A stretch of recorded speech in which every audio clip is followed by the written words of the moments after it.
governor nor the wheeler dealers at Metropolitan Westlands have called uncle. They're sort of pushing on until someone stops them or comes up with a better alternative. Now you mentioned $16 billion for the engineering. Would you venture a guess that that might be a conservative figure when things are all said and done? The 16 billion is probably not a bad figure. The unknown thing is that the present plan is not workable. It doesn't solve the problem. It can't be financed. It'll be challenged in court. So the question is, what would it cost in 15 years' time? And no one knows.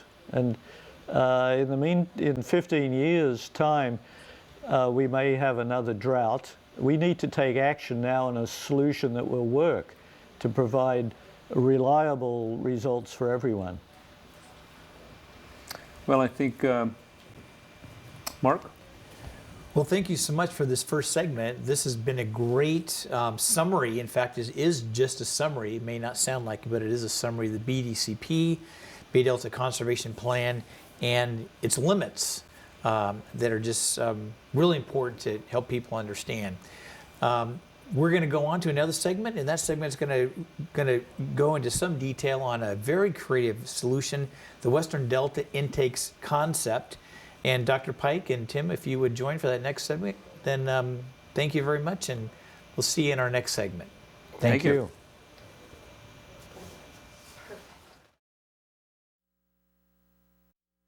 Another segment of Americans Helping Americans, California Water, a reliable solution.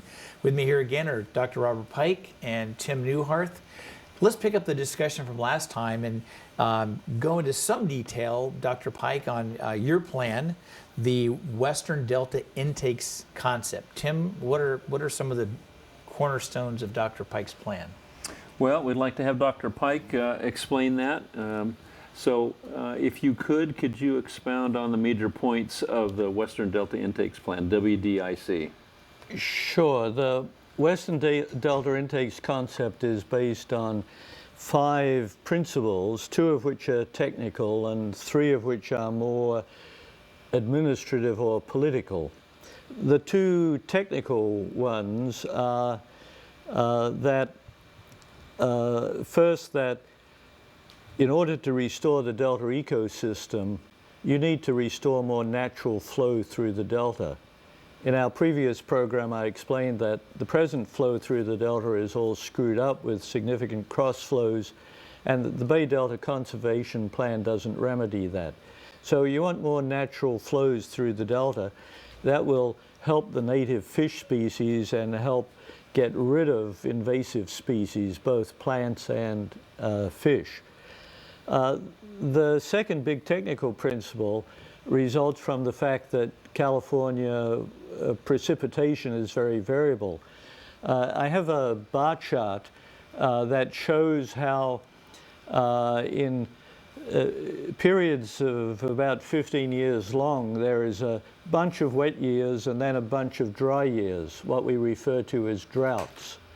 And unless you have a water conveyance and storage system that takes account of these variations in precipitation, you will never work with nature to the maximum extent possible. You'll always have a problem with people fighting over water in droughts.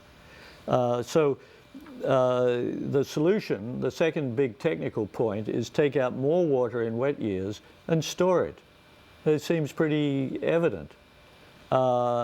It's amazing that that wasn't a core principle of the state water plan from the outset. But in those days, people thought there was plenty of water to go around. Now we know that there isn't.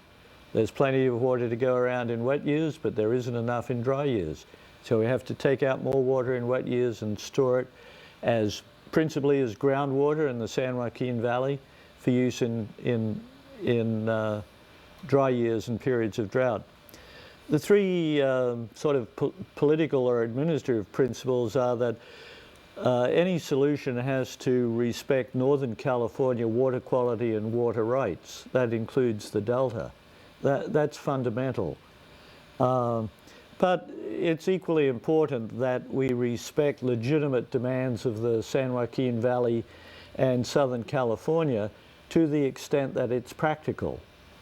And the fifth of these overall principles is that a solution should be, as much as possible, self-regulating. It shouldn't rely on bureaucrats and lawyers. It shouldn't be in and out of court every day.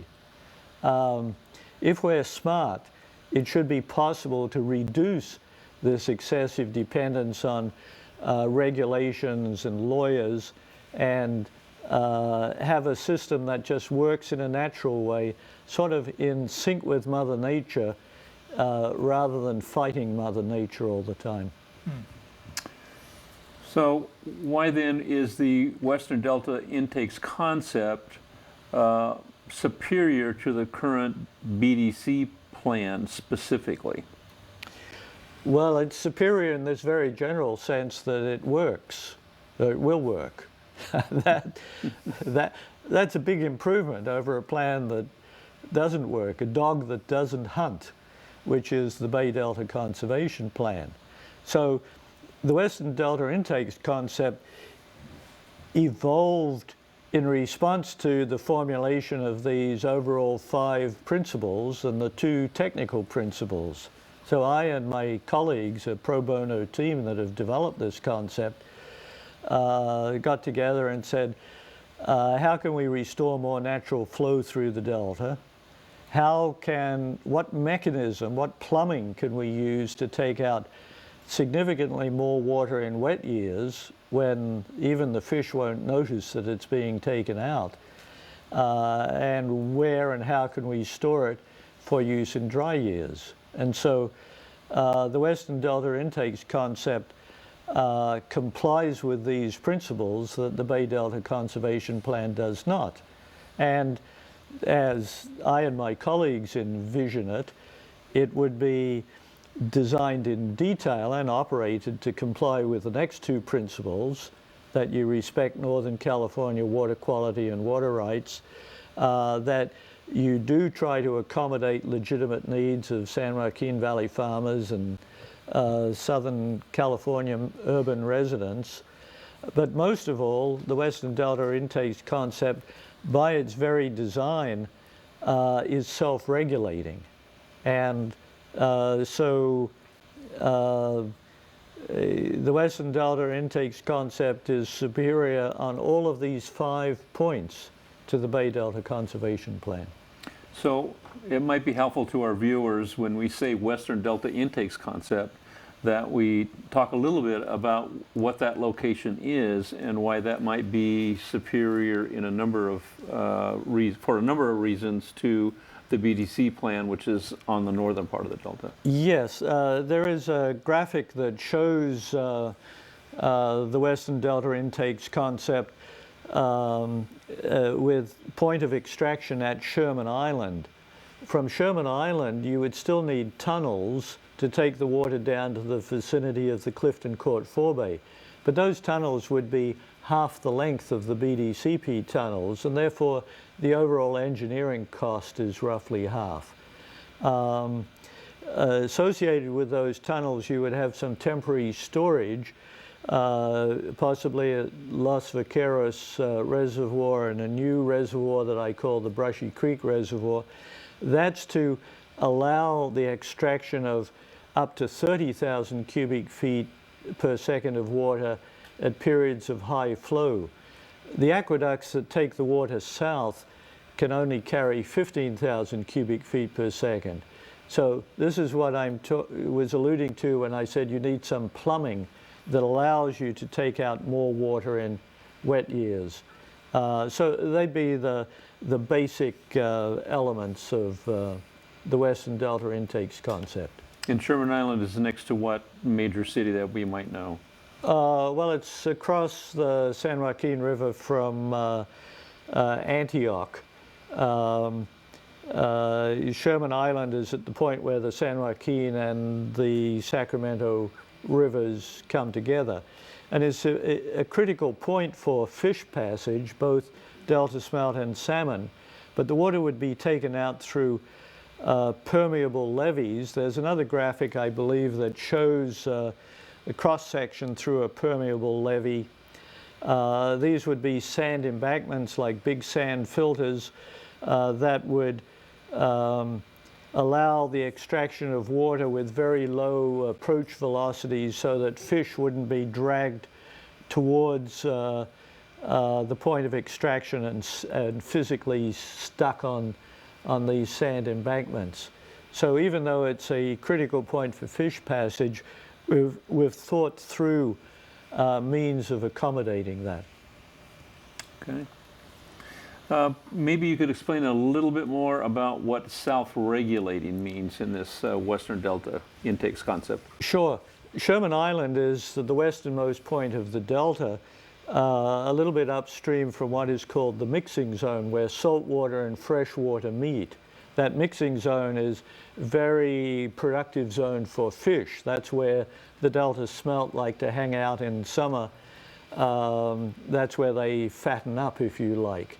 And that's where the salmon fatten up for their journey out through the bay and into the ocean. Historically, that mixing zone has been well west of Chips Island, even sometimes going as far back as Benicia. With excessive exports, that mixing zone gets dragged up as far as Sherman Island. But if that happens in the future, under the Western Delta intakes concept, you'd be sucking salt water into Sherman Island. And so the exporters wouldn't want the pumps to operate any more than Delta farmers and residents would. So it doesn't require any lawyer or bureaucrat. If the mixing zone approaches Sherman Island, you cease mixing until you get higher river flow. You cease pumping, extraction of water, until you get higher river flows. And just to wrap up, maybe one more question, and then sure. It's our understanding that we need a broader and more in-depth study of the Western Delta intakes concept. Perhaps as much as $250,000 to do that study. Could you explain that a bit about where the $250,000 would be used and how it would put this study forward and on the table?